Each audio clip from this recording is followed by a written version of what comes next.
Salut les amis, c'est Papa Bear. Je viens vous présenter Marie qui habite dans un camping-car en solo.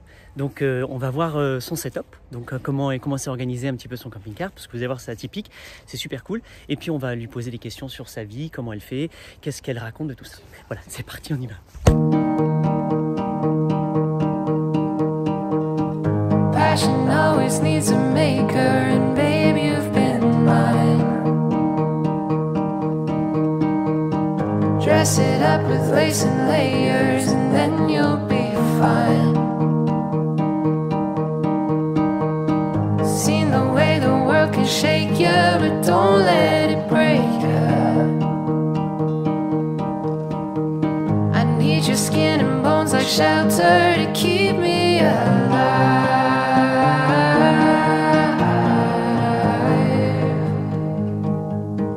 Keep me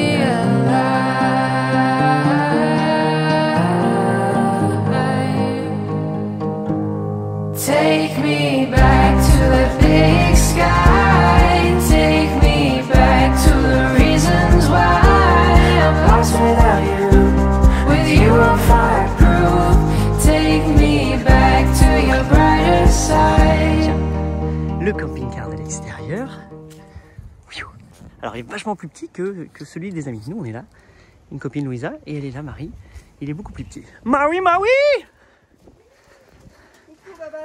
Tidou. Alors, on va commencer, merci. Ça déjà, j'adore ta porte, la porte qui s'ouvre en deux. On va commencer par une petite visite de ton antre. Bon. Alors, est-ce que tu peux nous expliquer ton organisation? Oh bah là, c'est vrai que c'est un camping-car que j'aimais bien parce qu'il y a une partie cuisine bien détachée du reste. Donc quand je cuisine, je suis vraiment en train de cuisiner. Avec, cool. T'as la vue, ah yes, t'as la vue derrière. Ouais. Alors là il fait chaud, c'est pour ça que je l'ai fermé. Bon, c'est un vieux camping-car. Hein. T'as un frigo, t'as deux feux. Il y a un frigo, deux feux, le frigo et un four. D'accord, petit four qui est rare de voir dans les petits camping-cars. Eh oui, ça a été une bonne chose pour laquelle je l'ai acheté. Cool. Voilà. Là, il y a un compagnon de route. Voilà, ça c'est mon compagnon Olus. Alors c'est assez atypique de voyager avec un chat. Ouais. Et c'est lui qui m'a trouvé à l'île d'Oléron. Et ben, ça fait 1 an qu'on voyage ensemble. Et alors, voyager avec un chat, ça fait quoi? Ça fait que, je pense que ça change pas grand chose que de voyager avec un chien. Il faut juste éviter être en plein soleil et puis le laisser à l'intérieur du camping-car. Ouais. Ça fait une bonne compagnie. Cool. Et lui c'est un chat un peu chien. Ça aide quand même. C'est-à-dire, ça veut dire quoi un chien-chat? Alors, c'est un chat qui est indépendant, mais qui a un rappel. D'accord. Qui se comporte un peu comme un chien. Quand je suis dehors, il se pose à mes pieds. Il sort tout seul, c'est ça? Alors, il est libre, totalement libre. Donc la porte est ouverte, tu laisses... C'est ça, j'ai vu, tu laisses... Ouais. Pour éviter au chien, justement, de le courser trop. On va ouvrir parce qu'on va voir... Ouais, vas-y. On est en plein soleil.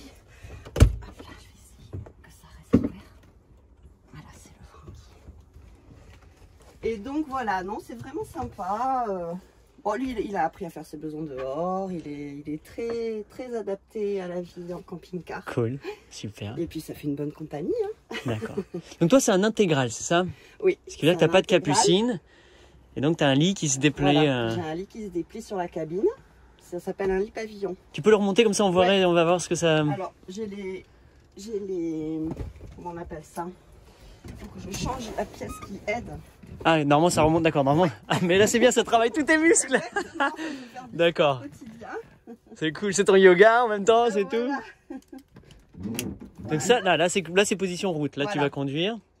Ah oui, une très belle cabine donc, devant. Il y a pas mal d'espace. Cool. Ça se conduit facilement? Très facilement. Il y a une direction assistée, ça se conduit même mieux qu'un utilitaire classique parce qu'il y a un rayon de braquage, je peux faire demi-tour sur un tout petit espace. Ah, génial. Et puis les cours, celui-là, il fait que 5,60 m. D'accord. Donc je rentre sur une place de classique voiture, Ah, bien. Après, je peux pas ouvrir la porte si jamais il y a un autre camion qui est garé à côté de moi, mais parce que je fais 2,20 m de large, donc. Ok. Et il fait 2,75 m de haut. D'accord, super. Donc oui, de toute façon, tu peux pas passer sous les barrières. 2,90 m. D'accord. Donc toi, tu vis full time dedans, tout le temps. D'accord. Et puis j'ai j'ai lâché ma dernière maison en 2019. D'accord, 2019. 2019. On va s'asseoir. Ouais. Ce qui veut dire que tout ce qu'il y a, c'est toutes tes possessions. Oui, quasiment tout ce qui est là, je l'avais déjà dans la maison. J'ai pas réellement investi dans quoi que ce soit. Bon, vu que c'est quand même déjà bien aménagé. J'ai beaucoup hésité entre le fourgon aménagé et le camping-car. Ouais. Et puis c'est vrai que déjà la cote a explosé dans les véhicules aménagés, ce qui fait que les camping-cars étaient à peu près au même prix que les fourgons aménagés. Avec pas toujours le VASP, caravane, bon, c'est vrai qu'il y a une nouvelle réglementation qui fait que ça limite un petit peu. Et donc dans les placards, tu as réussi à mettre tout ce dont tu avais besoin? Alors oui, ça s'est fait en plusieurs étapes, hein. Je vais te dire que des tris, il y en a eu et... On fait un petit courant d'air, vas-y. On va faire un petit peu parce qu'on va avoir chaud sinon.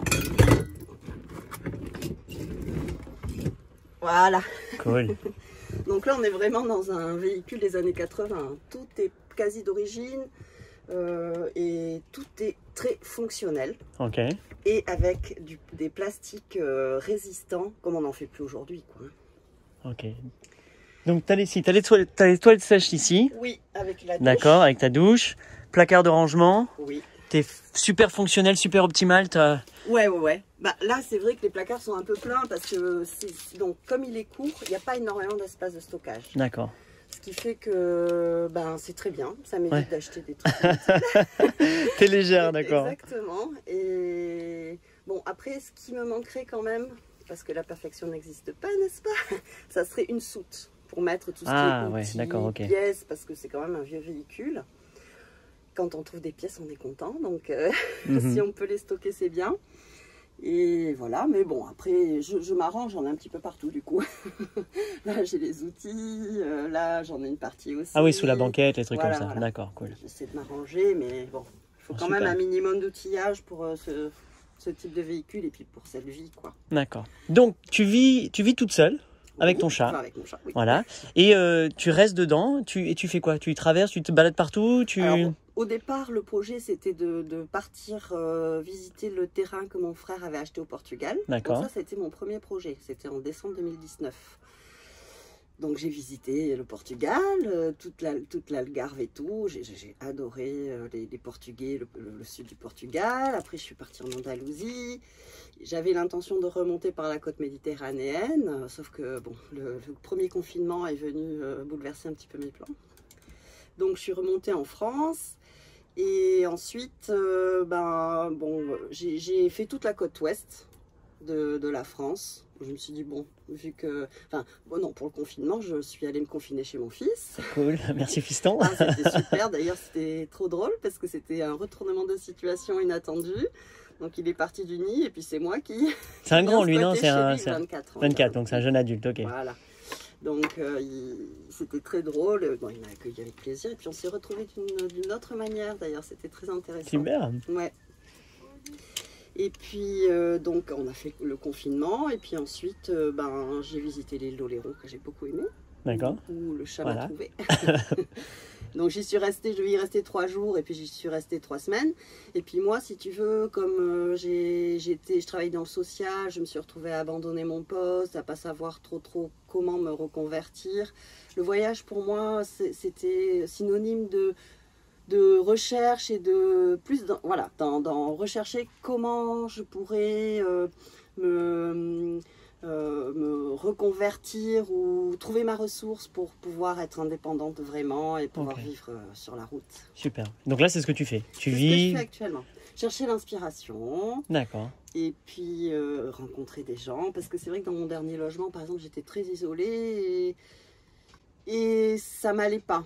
Donc j'avais envie de rencontrer du monde. Maintenant justement que mon fils était parti du nid, c'était pour moi l'occasion de repartir sur la route. Après c'est un vieux projet que j'ai depuis mes 20 ans, de partir. Et t'as enfin, donc là tu réalises enfin un vieux rêve que tu avais. D'accord, cool. Et donc ça valait le coup? Ça vaut le coup? Ah oui. Là je retournerai pas en arrière. Super. Pour l'instant je retournerai pas en arrière. Donc tu rencontres du monde comme tu pensais? Exactement. Toi par exemple. Voilà, super. Inattendu. Et oui, je rencontre beaucoup de monde intéressant. Super. de voir ces gens libres. C'est un peuple libre un peu quelque part, avec chacun sa personnalité, c'est très enrichissant. Super. Alors il y a souvent la question forcément qui va dire t'es une femme seule, le danger, la sécurité. Donc il y a plein de sujets que j'aimerais aborder avec toi. Ouais. Le premier, je pense, c'est la sécurité. En tant qu'une femme solo, en camping-car, comment tu te sens Alors moi, à vrai dire, je me suis pas tellement posé de questions. Okay. J'ai assez confiance en la vie pour que ça ne me bloque pas. Et il m'a pas semblé avoir besoin de quoi que ce soit. Moi, j'ai pas d'armes, par exemple. D'accord. J'ai pas. T'as un chat quand même. Ouais, c'est vrai que ça peut être vachement féroce un chat. Mais j'ai pas de. Je me suis pas vraiment posé ces questions-là. C'est marrant. J'ai pas été dans la peur. Alors, je sais qu'il y a beaucoup de femmes qui malheureusement sont un peu inquiètes de se retrouver seules, à dormir dans un véhicule et tout.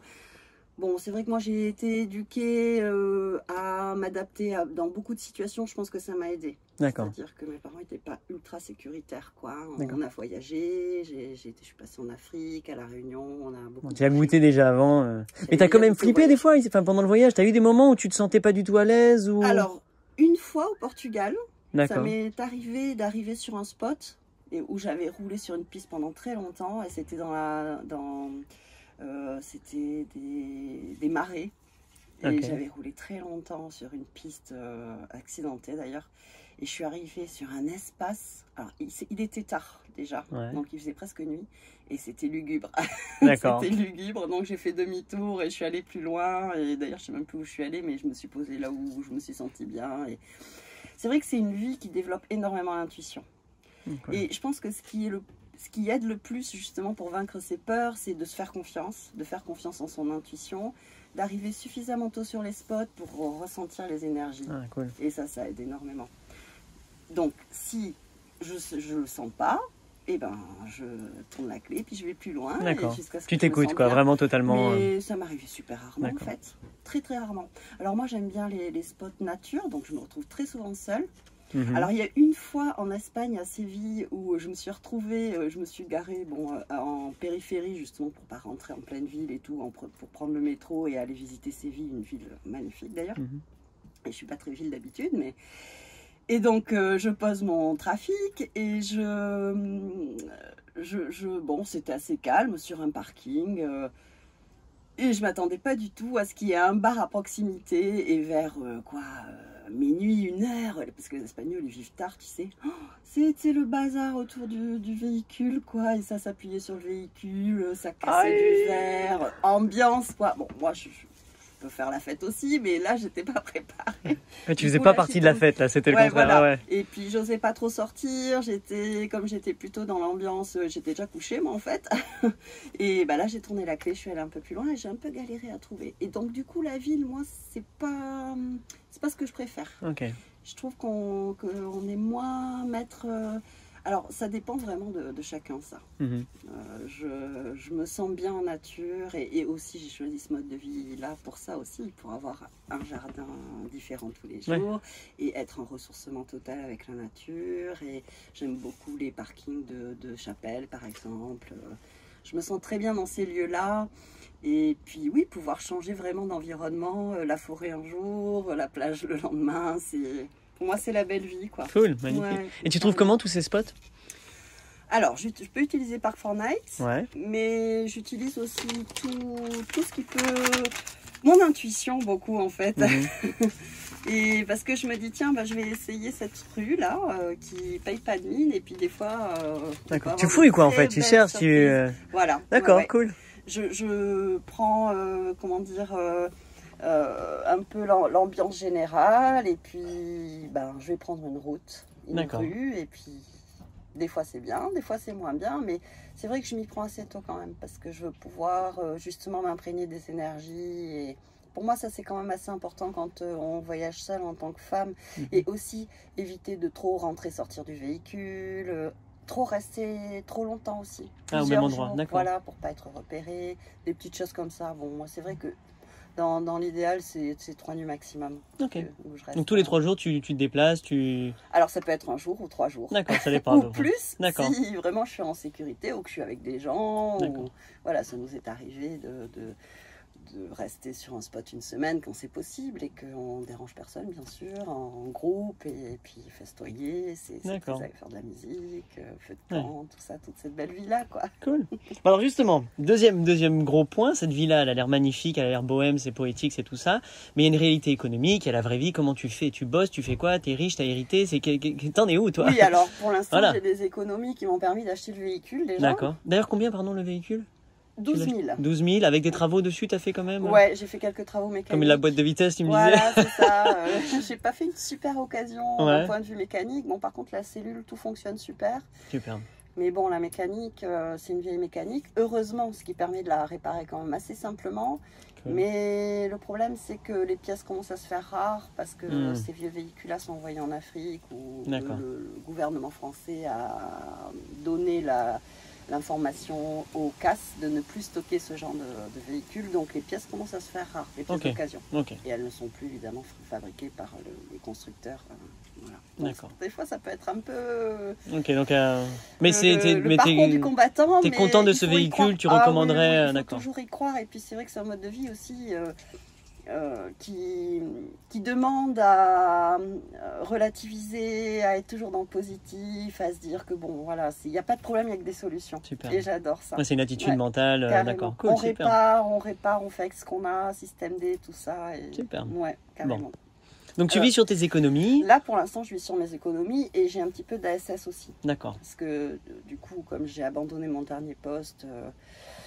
j'avais quand même pas mal travaillé dans le médico-social, j'ai pas mal usé physiquement, donc il y a aussi cette partie-là qui est importante dans ma reconversion, c'est-à-dire que j'ai plus 20 ans, je peux plus par exemple faire les vendanges ou des choses comme ça, et donc du coup il faut que je repense une activité qui me permette moi aussi une longévité.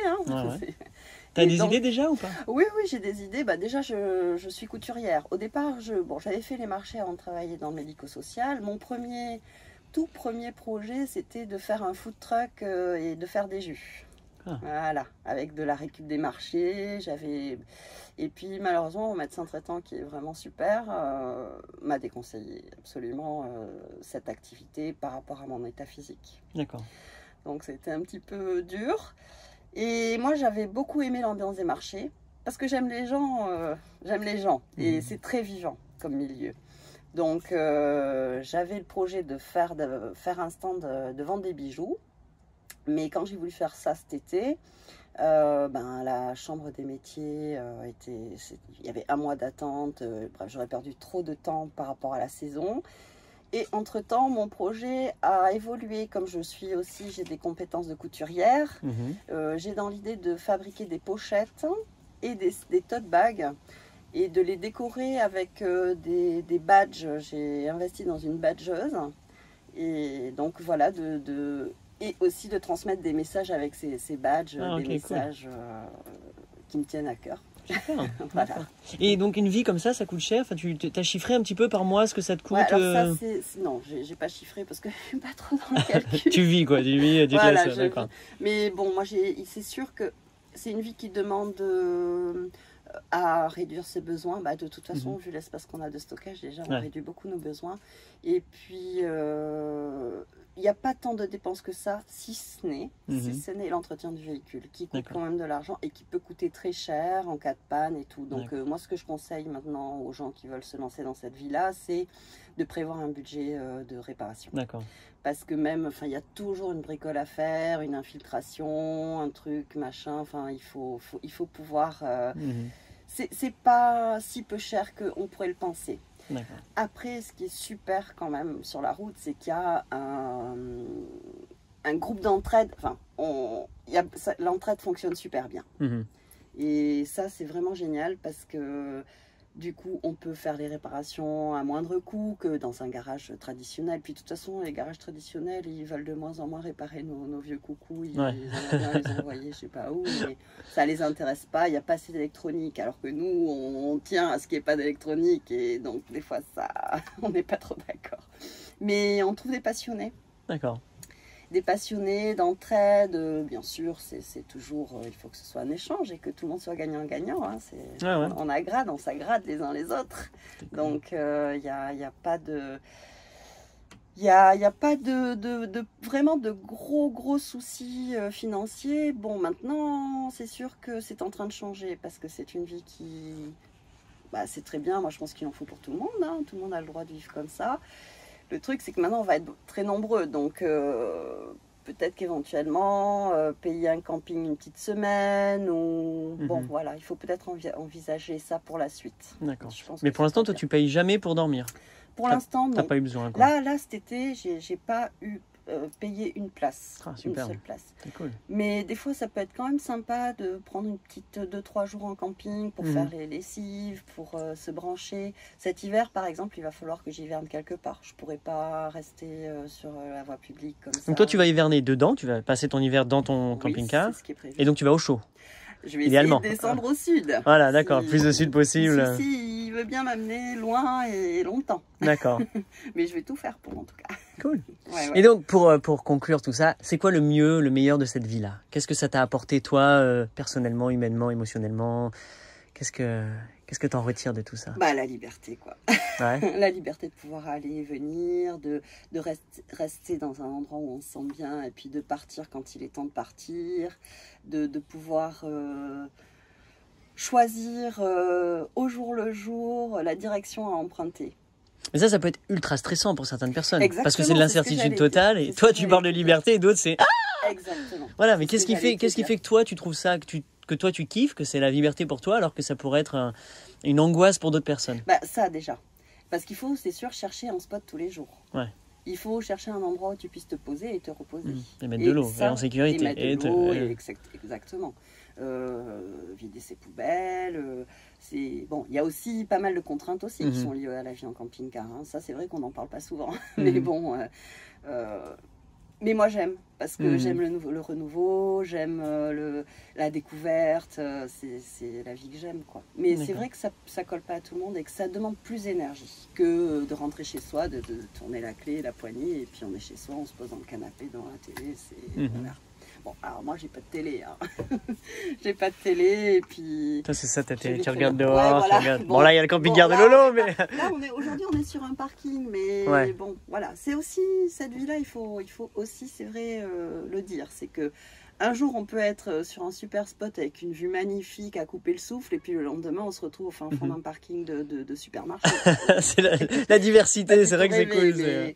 Mais bah, ça fait du bien de se poser où qu'on soit, et puis... Le fait qu'on ait notre petit chez-soi comme ça, tout de suite, dès qu'on rentre dans le camping-car, on est chez soi, quoi. Super, ouais, c'est ta bulle. Exactement. Cool. Voilà. Mais bon, il faut aimer la vie dehors aussi. Okay. Il faut aimer être dehors, il faut aimer être dans les intempéries, parce qu'il ne fait pas beau tout le temps. C'est sûr qu'il faut réfléchir à tout ça. C'est que quand il pleut pendant une semaine, il faut rester dans le camping-car.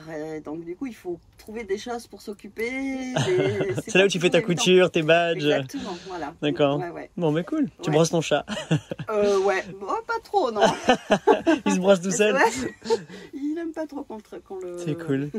Voilà. Bon, génial. Bon, c'est parfait. Donc toi, tu aimes, tu as envie que ça dure. T'es vraiment ouverte à ça. J'ai envie que ça dure. Je dis pas que ça durera toute la vie, parce que je me laisse la liberté d'évoluer différemment aussi. Hein. Cool. Et peut-être que si je trouve un lieu qui me donne envie de rester et de me sédentariser, pourquoi pas. D'accord, t'es ouverte en fait, juste à ce que la vie te mènera. Exactement. D'accord. Et c'est aussi ça que j'aime dans cette vie-là, c'est que de prendre la vie comme elle vient, quoi. Super. Et voilà. Un jour, c'est rose, et puis le lendemain, c'est un petit peu plus gris, mais... On peut vivre pleinement tout ça, quoi, et c'est vraiment intéressant. Alors, il y a aussi autre chose que je voudrais dire, c'est que c'est une vie, on pense que on socialise énormément, mais il faut aimer la solitude quand même. D'accord. Parce que quand on passe de spot en spot, il y a des fois où on va rencontrer du monde et tout, puis on peut passer une longue période à marcher seul, quoi, en fait. Bon, rouler seul en l'occurrence, mais... Mais bon, il faut quand même aimer la solitude. Je sais qu'il y a beaucoup de gens qui jettent l'éponge parce qu'ils n'avaient pas conscience de ça, quoi. Ils pensaient d'accord, que... ok. T'as déjà... Ouais. Et voilà. C'est bien, c'est super introspectif en fait. Tu passes beaucoup de temps avec toi-même, tu réfléchis, tu redessines ta vie, les questions philosophiques et existentielles en fait. Tout à fait. Avec une recherche de vie un peu saine. Cool. Et c'est vrai que faire face à soi-même, c'est c'est une belle histoire, une belle rencontre. Il ne faut pas hésiter à le faire, quoi. Super, merci. Bon, merci beaucoup pour tout. Bah, cool. Et bah, écoute, j'espère que les gens te croiseront. S'ils peuvent laisser un commentaire pour te dire où ils habitent eux, et ça se trouve que tu les rencontres sur le chemin. Et est-ce qu'on peut te suivre? Est-ce que tu fais une page, un truc, un blog, un machin? Non. Non, c'est pas ton délire, pas ton intérêt. Un Facebook que j'alimente. Ouais, d'accord, ton compte privé. Mais c'est assez privé aussi. D'accord, ok. Il y a beaucoup de gens que je connais. T'écris pas un livre, tu fais pas un truc comme ça? Non. Non, il n'y a aucun moyen que tu transmets ton aventure, ton histoire? Bah, pour l'instant, c'est pas d'actualité, mais des fois j'y pense parce que je sais qu'il y a des femmes qui rêveraient de cette vie-là et qui n'ont pas le déclic et qui attendent justement que d'autres le vivent pour se rendre compte que bon, c'est possible. Et des fois, je me dis, c'est vrai que ça pourrait être intéressant de montrer que voilà, c'est faisable. Mais j'ai pas encore trouvé la forme pour le faire. Ok. Voilà. C'est pour ça que quand je t'ai dit, j'ai dit absolument, il faut parler. Donc, si tu t'adressais à toutes les sœurs, toutes les sisters qui sont là et qui t'écoutent là, ici, maintenant, attends, je me mets en face. Qu'est-ce que tu leur dirais à toutes ces sœurs, à toutes ces amies, ces copines? De se faire confiance, de faire confiance en son intuition et puis d'y aller. Yalla, comme on dit. Génial. Merci beaucoup, merci pour tout. Merci à toi, Baba. Bon, cool. Plaisir. Ciao.